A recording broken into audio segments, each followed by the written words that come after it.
Let's talk about the black church and slavery. Because we're talking about the systems of the physical building. And in the black church, I know in my first church, when I was in my 20s, that one of the things that I thought when I walked in the doors was that the people in the pulpit were the next thing closest to the Most High God.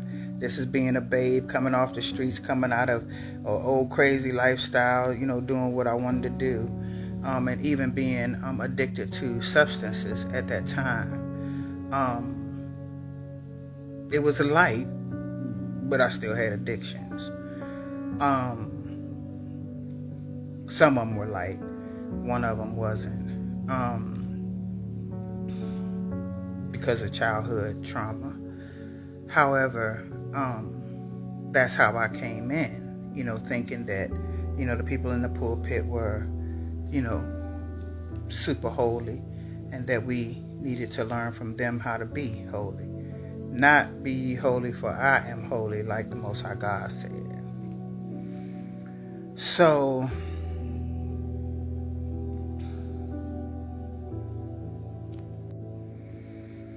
you'll notice that in the church buildings that a lot of people are jockeying for position. They want titles, and they want to be the head of this, and they want to be the head of that.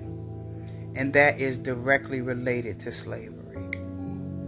There was a time in slavery where black people were able to have a church, but the slave master or one of his children or so forth would sit in the church to make sure that we were only teaching, what was approved by them, namely one thing being, slaves, be obedient to your masters.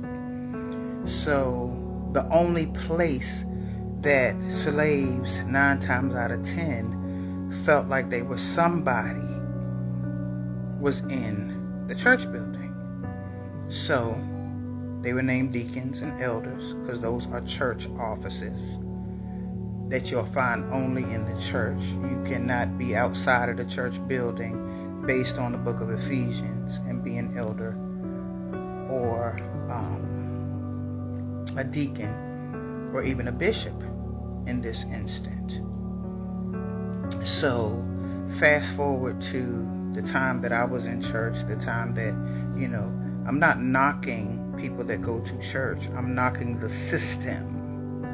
And I'm also knocking the name church because it really is ecclesia, the called out ones. Another story.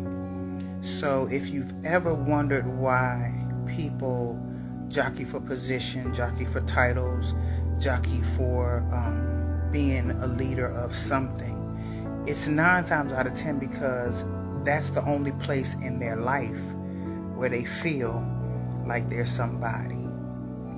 So the next time you part the doors, I want you to begin to ask the Father to give you spiritual eyes to see, spiritual ears to hear, not just in the doors, but just overall, so that even when you're watching the news, you can discern what's true and what's not.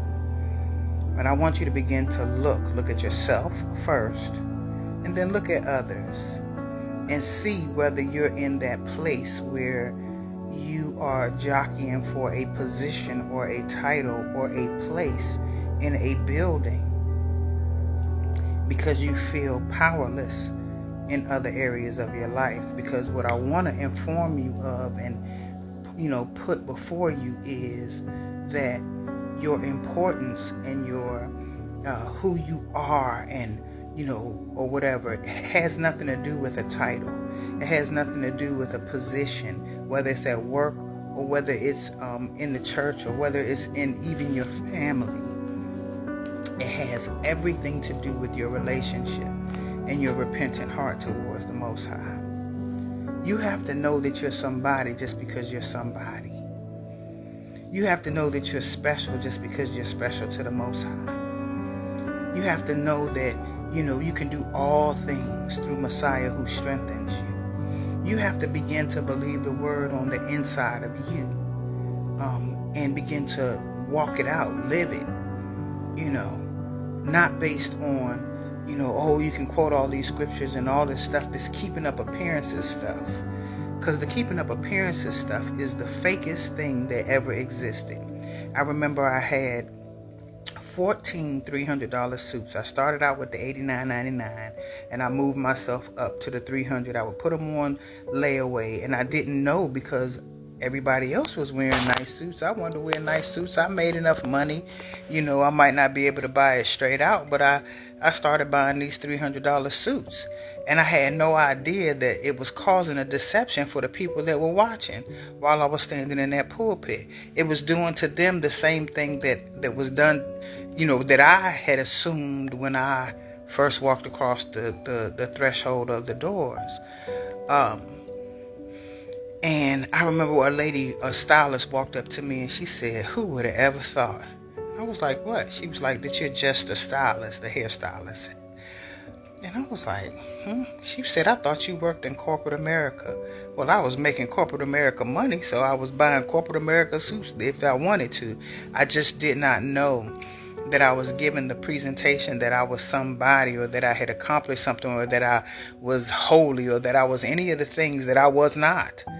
I just was dressing the part because I was falling in line with what I was seeing. And I thought that was it. And it's so funny because maybe, I don't know,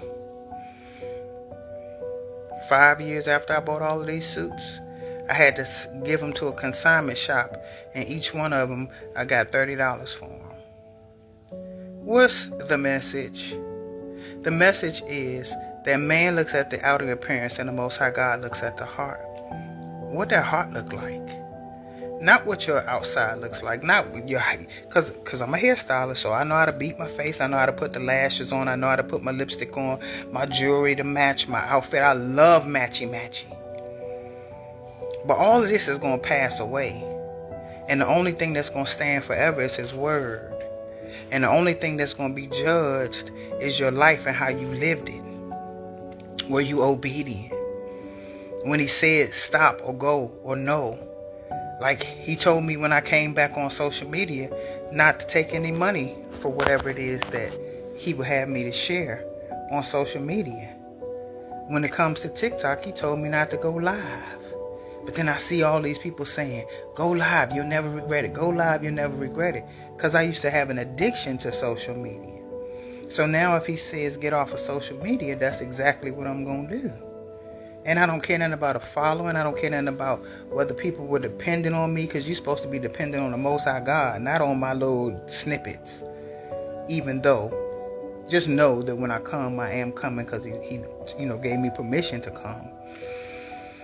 But sometimes we're telling people to do stuff, and it's absolutely the opposite of what the Most High God is telling them to do. So that's why you have to know His voice, because the Bible says His sheep know His voice, and the stranger they will not follow. So that's pretty much, I guess, what I came to tell you, that slavery affected the black church and the mindset and mentality of the people in the church, to the point that there's so much division and fighting over and jockeying over positions and titles and stuff, and everybody want to be in the pulpit, and everybody want to have a title, when if the Most High God called you to a thing, He's not going to uncall you. You know what I mean? He'll still say, "Depart from me, I know you not," if you're not living it. But He's not going to uncall you, and He's not going to unchoose you either. You're still chosen. You're just out of order. And we need to get back in order. And we need to obey more than anything else. If you can't hear His voice, then how can you obey?